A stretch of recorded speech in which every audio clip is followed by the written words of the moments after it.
वेल sir, क्या होता था ना कि जब हमारा बचपन होता था तो हम आउटडोर गेम्स में ज्यादा इन्वॉल्व होते थे, या फिर हमारे पेरेंट्स भी बोलते थे जा घर के बाहर जाके खेल। तो तब शायद हमारी जिंदगी बहुत बेहतर थी, और आज कहीं ना कहीं वो चेंज हो गई है। तो इस बारे में हम बहुत कुछ डिस्कस करेंगे। Welcome on MG 90.8 FM। This is RJ Manisha विद यू, एंड फिलहाल मेरे साथ है अमोल पात्रिकर सर। नमस्ते सर। नमस्ते सर न्यूरो साइकेट्रिस्ट है और डी एडिक्शन स्पेशलिस्ट है। तो हम सर से बहुत कुछ जानेंगे इस टॉपिक के ऊपर जल्द ही। सर सबसे पहिले ना मुझे आपसे यही जानना आहे की बदलत्या काळात मुलांची जी चिडचिडेपणा वाढतोय, तर याच्या मागचं कारण काय असू शकतं?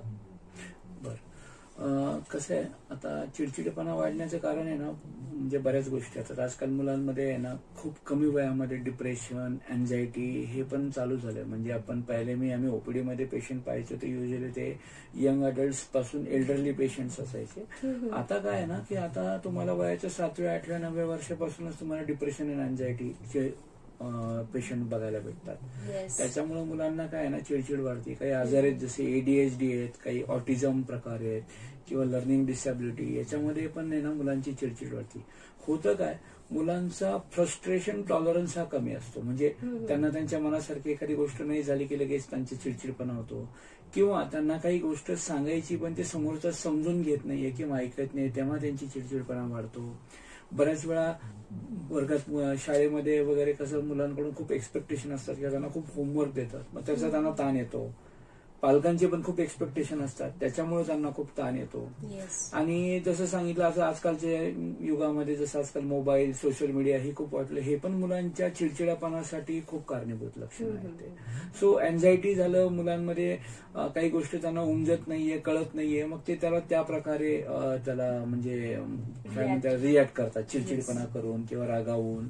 सो त्यांचा फ्रस्ट्रेशन टॉलरन्स हा थोडा कमी असतो, त्याला वेळ द्यावा लागतो. जशी जशी, आणि स्पेशली काय आहे ना, जे टीन्स मध्ये जेव्हा मुलं येतात ना, म्हणजे हार्मोनल इम्बॅलन्सेस असतात बघा, सगळ्यात जास्त होतं ते टीनेज मध्ये होतं. आपण ऍडोलसंट एज असतो, तो पिरियड खूप व्हल्नरेबल आहे.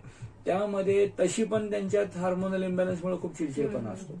म्हणून त्या कंडिशनमध्ये त्या मुलांना समजावून घेणं गरजेचं आहे. त्यांच्याशी संवाद साधणं गरजेचं आहे. कम्युनिकेशन त्यांच्याशी चांगलं ठेवणं गरजेचं आहे. सो बेसिकली हे सगळे कारण आहेत ज्याच्याने मुलांमध्ये प्रत्येक वयामध्ये एक वेगवेगळं चिडचिडपणा दिसतो आपल्याला. Yes, I can understand. आणि एज वेल आजकाल आपण बघतो की स्क्रीन टाइम खूप वाढलाय, स्पेशली मोबाईल आणि टीव्ही मध्ये. तर याच्या मागे पण काय कारण असू शकतं, आणि आपण कसं कंट्रोल करू शकतो, मुलांना कसं शेड्यूल करू शकतो टाइम? आता स्क्रीन टाइम तर बघा आता वाढला. आता जसं आपण स्पेशली पाहतो कोविड मध्ये आहे ना, ते आपल्याला लादलं गेलं म्हणजे मुलांवरती थोडंसं, कारण ऑनलाईन शिक्षण वगैरे त्यावेळेस भरपूर चाललं. आणि काय ना की टेक्नॉलॉजी पासून आपण मुलांना दूर पण नाही ठेवू शकत. तर डेफिनेटली आता त्याचा वापर तर मुलांमध्ये भरपूर वाढलाय. पण आता याच्याने होतं का, याचे परिणाम पण मग तसे भयंकर आहेत. जर समजा एक्स्ट्रा सोशल मीडियाचा वापर जास्त आला, स्क्रीन टाइम वाढला किंवा मोबाईल एडिक्शन झालं, तर मग त्याच्यामुळे मुलांवरती कॉन्सन्ट्रेशनचा परिणाम होतो. त्यांना ते उमजत नाही, त्यांच्या लक्षात नाही राहत, किंवा त्यांना अभ्यास करण्याची कॅपॅसिटी त्यांची कमी होती. त्याला आपण आजकाल त्याला टर्म पण आहे डिजिटल डिमेन्शिया म्हणून, बरं का. दुसरं काय होतं की मुलांना त्याचे इतकं डिपेंडन्स आणि इतकी सवय झालेली असते की तुम्ही जर त्यांना मुलांना जर घेतलं त्यांच्याकडून, तर मग त्यांच्या भयंकर चिडचिडपणा वाढतो, बेचैनी वाढती. इव्हन आपण जसं अल्कोहोलिक किंवा बाकी व्यसनाचा पेशंट असतो ना, त्याला जर ते व्यसन भेटले नाही तर किती किती बेचैन होतात. तसेच आजकाल ना मोबाईल नाही भेटल्यामुळं पण मुलं तेवढे बेचैन होतात.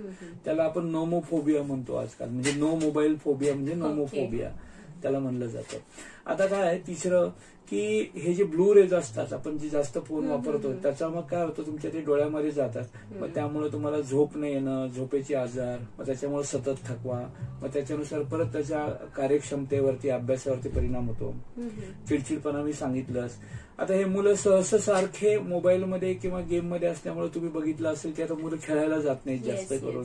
ते सोशली आयसोलेटेड होत आहेत. म्हणजे त्यांचं ते बाहेर खेळायला जायचं किंवा मित्रांकडे किंवा नातेवाईकांकडे जायचं म्हणलं तर ते मुलं त्याच्यापेक्षा टीव्ही बघणं, मोबाईलमध्ये राहणं याला जास्त प्रेफर करतात. त्यामुळे सोशली त्यांना जर ते सोशली ते इंटरॅक्ट नसल्यामुळं त्यांच्यातही परत अँझायटी, डिप्रेशन या सगळ्या गोष्टी होतात. काही गोष्टी आता मी पाहतो ना, सतत मोबाईलमुळे जे बसतात त्यांची सिटिंग कॅपॅसिटी म्हणजे ते हलतच नाही, ते मोबाईल सोडत नाही. मग त्याच्यामुळे त्यांना पोस्चरल ॲबनॉर्मॅलिटीज येतात, म्हणजे सारखं हेडेक होणं किंवा मग पाठ दुखणं किंवा मान दुखणं आणि सतत थकवा जाणवतो. हे सगळे लक्षणं असतात त्याच्यामध्ये. All right. आणि त्यासोबत मग असंही होतं की स्टडीजवर फोकस कमी होतो. आणि मोस्ट ऑफ मुलं काय करतात की टीव्ही सुरू आहे आणि मग होमवर्क करतात, असं मी पण बघितलंय. तर पालकांनी याविषयी काय केलं पाहिजे? प्लस जी मुलं एकटे राहतात, ज्यांना फ्रेंड्स बनवायला आवडत नाही, तर याच्याबद्दल तुमचं काय मत आहे आणि काय सांगणार? हो, आता पहिला आपण याच्याबद्दल उत्तर देईल मी की आता हे जे मोबाईलचे ऍडिक्शन वाढले, स्क्रीन ऍडिक्शन वाढले, तर मग त्याला पालकांनी आता कसं कंट्रोल करावं. काय की जसं मी सांगितलं की आता टेक्नॉलॉजी आयुष्याचा पार्ट आहे, आपण एकदम त्याला म्हणजे बंदच नाही करू शकत. तर त्याला आहे ना आपल्याला कंट्रोल अवस्थेमध्ये त्याला मोबाईल देणं गरजेचं असतं मुलांना तेवढ्या वेळापुरतं. लहान मुलांसाठी मी स्पेशली सांगाल काय होतं ना की 1 घंटा मुलाला मोबाईल द्यायचा, त्याच्याऐवजी आहे ना त्याला 20-20 मिनिटाचा 2 वेळा किंवा 15-15 मिनिटाचा 3-4 वेळा असं दिला तर परवडतो. सलग 1 घंटा त्याला न द्यायच्या ऐवजी.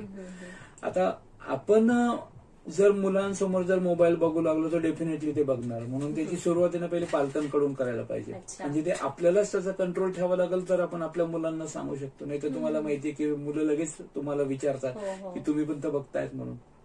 मी असं म्हणाल की आता लहान मुलं जास्त करून जे मोबाईलमध्ये अडकतात त्यांना आपण काय ना इतर स्पोर्ट्समध्ये म्हणजे गुंतवावं माझं म्हणणं आहे. किंवा आपण त्यांना जे गार्डनिंग आहे किंवा मग आपण बाहेर नेचरमध्ये फिरायला नेणं किंवा आपण घरातले छोटे मोठे कामं करून त्यांना करायला लावणं, या गोष्टीपासून त्यांना थोडं आपण परावृत्त करू शकतो मोबाईल पासून. आणि आजकाल थोडे ऍप पण आहेत, म्हणजे आपण ते आजकाल ते मोबाईलमध्ये तेवढं टाइमसाठी जे दिलेलं ऍप लॉक असतो, तर ते तेवढ्या वेळापुरतच तो होतो आणि नंतर चालतो मोबाईल, नंतर बंद होतो. रिमाइंडर वाला पण एक फंक्शन आलाय. रिमाइंडर वाला फंक्शन असतं, तो आपण करू शकतो. सो आता त्याला माझं म्हणणं आहे की त्याला मोबाईल देणं पण कंट्रोल करून देणं, आणि त्याच्यावरती तुम्हाला आता ते त्याच्यावरती त्याला न समजता जर आपण बघत राहिलो कटाक्षाने की मुलं काय बघतात, ते एक थोडंसं लक्ष द्यायचं आपण. सो बेसिकली जसं मी सांगितलं की त्याला एकदम तर आता कारण तो भागच आहे, आपल्या आयुष्याचाच भाग आहे आता, पण हळूहळू करून त्याला आपल्याला त्याचं कंट्रोल आणता येतो त्याच्यावर ऍक्च्युली. आणि सर असं सोबत होतं की आपण म्हणजे मुलं जास्त करून विचार करतात की परीक्षा थोडी जवळ आली की आपण तयारी करूया, वर्षभर नाही करत. अँड देन एक साथ इतकं प्रेशराईज फील करतात की आता काय. सो हे कसं मॅनेज करायला पाहिजे किंवा होणार आहे? आता परीक्षेचा ताण आहे ना, आता हा तर बघा खूपच मुलांना येतो, म्हणजे त्यांना ती परफॉर्मन्स अँझायटी असते. आजकालचं म्हणजे स्पर्धेचं युग आहे, मुलांना ते चांगलं परफॉर्म करावं वाटतं. आणि ते दुसरं की आपल्या पालकांचे टीचरचे पण आजकाल खूप एक्सपेक्टेशन असतात, तो नो डाऊट त्यांना त्यांचा स्ट्रेस येतो, टेन्शन येतो. आता परीक्षा काळामध्ये मी असं सांगायला पण काय की मुलांसोबत पहिले सगळ्यात महत्वाचं त्यांना कम्युनिकेट करणं गरजेचं आहे. काही मुलांना अभ्यासाचा ताण येतो, मग ते एकलकोंडेपणा असतात, त्यावेळेस त्याचा अजून त्यांना जास्त स्ट्रेस जाणवतं.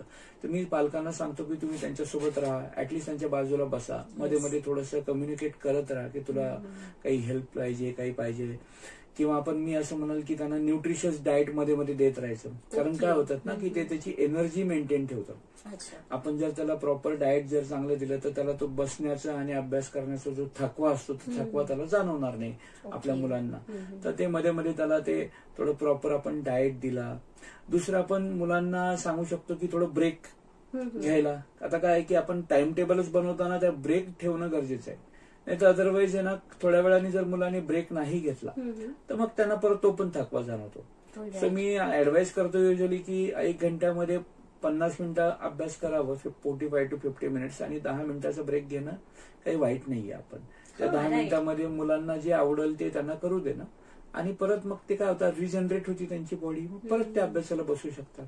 आणि एनर्जी खूप गरजेची आहे. एनर्जी गरजेची आहे. आणि मी जसं सांगितलं सगळ्यात महत्वाचं कम्युनिकेशन.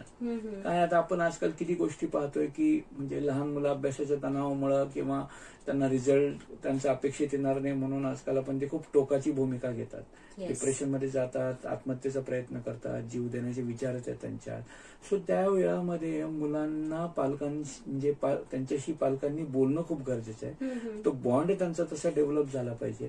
एकत्र टाइम्स जर तुम्ही स्पेंड केला आणि तुम्ही कम्युनिकेशन त्यांच्यात ठेवलं तर ते मुलं तुम्हाला त्यांची प्रॉब्लेम सांगतील सुद्धा. So basically stress free environment घरात असलं तर मुलांना ते योग्य पडतं एक्झामच्या काळामध्ये. आणि लहानपण खूप महत्वाचं असतं, जेणेकरून आपली पुढची लाईफ ओके असते. सो या म्हणजे या वयात टीनएजच्या पण आणि लहानपणात तर कसं मुलांना तुम्ही अवेअर करू शकता गोष्टींबद्दल, किंवा थोडं dressing is not a big deal, but how to manage it, त्यांची सायकोलॉजी कशी हँडल करू शकता, कसं तुम्ही त्यांना शिकवू शकता, याबद्दल काय सांगणार?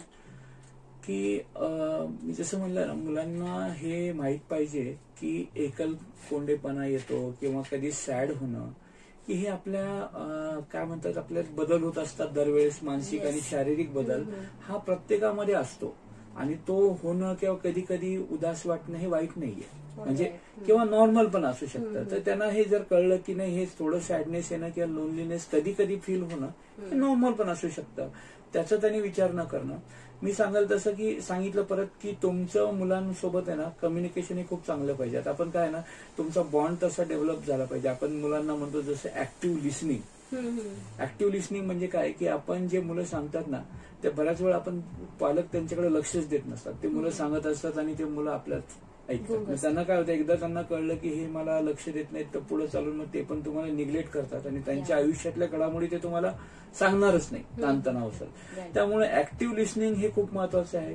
ऍक्टिव्ह लिसनिंग म्हणजे की मुलं जेव्हा सांगतात तेव्हा त्यांचं बारकाईनं ऐकणं, तुमचे हावभाव तसे पाहिजे की त्या मुलाला वाटलं पाहिजे की माझा प्रॉब्लेम माझे पेरेंट्स समजतात, त्याला जज नाही करणं. बऱ्याच वेळा आपण काय करतो की मुलं जर एखादी वस्तू इकडे तिकडे टाकून फेकून दिली तर आपण त्याला लगेच रागवतो.